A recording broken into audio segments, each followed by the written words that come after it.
Hey Laura Keats, welcome to your third week of NTI. I want to start off by saying just how proud I am to each and every single one of you who are logging on, getting that classwork done, talking to your teachers, meeting on the Google Meets, getting those choice boards done. Y'all are doing such a great job, and I couldn't be more proud to be your teacher. This is our third week of NTI, and we're going to keep moving right along. We are continuing our unit on ancient India. We're going to be focusing on the Dharmic traditions. We're going to be looking at two Dharmic traditions. The first one is Hinduism, and the second is Buddhism. Some of you have probably heard of Hinduism and Buddhism. We're going to learn a new term, and that term is Dharmic. And in this lesson, we're going to be referring to Hinduism and Buddhism as Dharmic traditions. Both of them started in India. So this is our lesson on the Dharmic traditions of India, Hinduism and Buddhism. And we've got two learning targets that we're going to accomplish this week. The first being, I can identify key elements of Hinduism and Buddhism. And the second is, I can compare and contrast Hinduism and Buddhism. So what is the Dharmic traditions? Am I allowed to use the word religion? Should I use the word tradition? They can be used interchangeably. So these traditions can also be called religion. Dharmic in itself means it's the right way of living. So interchanging religion or tradition is totally acceptable. We're going to see that Hinduism is monotheistic. In my class, we've talked about how some religions have had multiple gods or they have been polytheistic. This is now the first religion we're going to be talking about where it's monotheistic. Poly meaning many, mono meaning one. So in this case, we have monotheistic, worshiping only one God. However, Hinduism uses multiple gods to tell different stories. So you'll often see different gods. However, they're all used to represent the oneness of God. And in Buddhism, we see that Buddhism is actually a philosophy.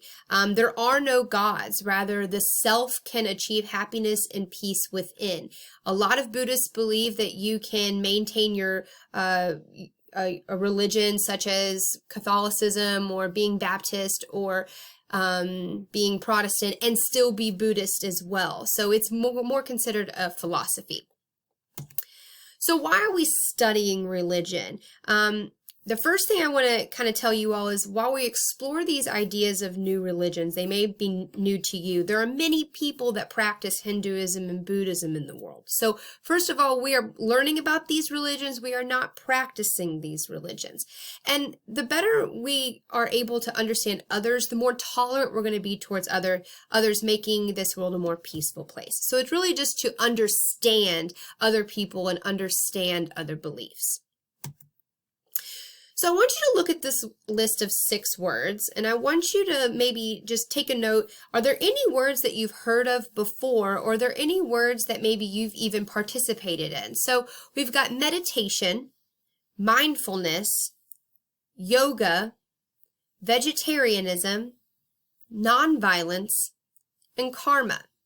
So when we think about that word dharma, meaning it's the right way of life, all 6 of these are actually going to be coming from Hinduism and Buddhism. They are considered practices of the right way of living. As you go through this week's lesson, you're going to learn more characteristics about Hinduism and about Buddhism. And as you learn these characteristics, start thinking about things that are similar and things that are different between the two.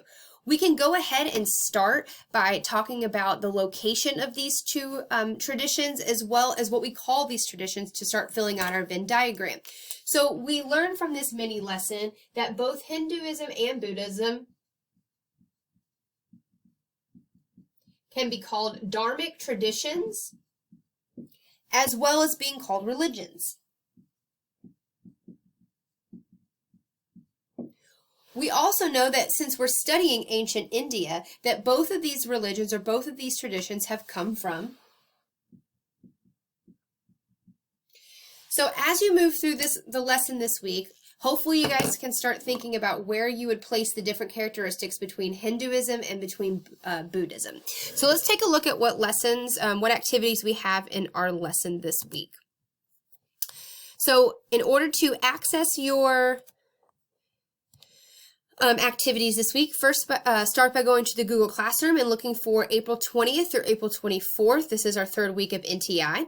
Our Google Meets this week are going to stay the same. You can meet up with me every day from 10 a.m. to 10:45 and from 12:30 to 1:15. This week, we are going to be reading a picture book that features mindfulness and meditation. Both of those things are practices within Buddhism and Hinduism. We're going to be reading some picture books. We're also going to explore videos related to the concepts. We'll also be participating in like a daily mindfulness breathing exercise just to see if we can get some kind of calm going on. So that's what's going to be going on in the Google Meet. It is not necessary that you participate. The live lesson is what you guys are watching now, so obviously you have found it. It is something that you should watch if you need help finding the lessons or just needing a little bit of help on vocabulary. The next activity is the bell ringer. So it's the same as last week. You'll be taking the Google form, submitting the Google form. It is very helpful for those of you who have been on Google Classroom, for those of you who have been marking it as done. That's been very helpful to help me grade. So thank you for those of you who are doing it. If you know how to do it and you haven't been clicking that button, please do so. If you're not, it's fine. I can still find the work. You'll be participating in a vocabulary assignment. As you click the link, please make sure that you're using your Jefferson County email address. I know that a few of you kind of try to use your personal Gmail accounts. It's only going to work if you use your JCPS email account. You'll be looking at the video, the vocab cards, the vocab game, and the quiz. A lot of you last time on the vocabulary assignment only did the video, so please make sure that if you're going into the assignment, you're clicking the video, the vocab cards, the vocab game, and the quiz. Of course, you'll be using that video to help answer those questions. So that's your vocabulary assignment for this week.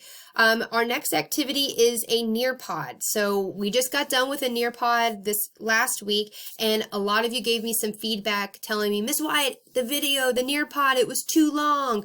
So I shortened my Nearpod down a lot for you all. So thank you for that feedback. It helps me understand where you guys are at and if the lessons are engaging. So this week, the Nearpod has been shortened down quite a bit. The meditation video and Padlet posts. So I love those Padlet posts. I think that they are fantastic to let you all see what your peers are writing. So this week I have opened up the comments so you all are encouraged to comment on your peers' posts as well. This week you'll be participating in a 1-minute breathing meditation.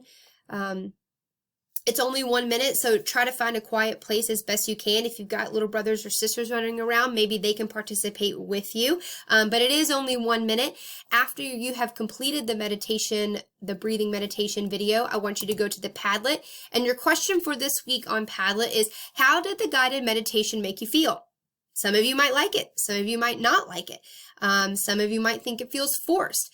So whatever you feel, just let me know in the Padlet post. I've also enjoyed seeing some of you all post the photos as well, so you're welcome to get creative. And again, I would like to start seeing some comments on each other's Padlet posts, so I encourage you to do that this week. And then the last activity that you'll have for the week is the exit slip form. So it's the same as last week. It's a Google form. Just press submit, and it will automatically be sent to me. So if you have any questions about the assignments this week, please make sure that you pop into my Google Meet from 10 to 10:45 or from 12:30 to 1:15. You're also welcome to send me private messages on the Google Classroom or in email. So I hope you guys have a great week, and let me know how I can help you.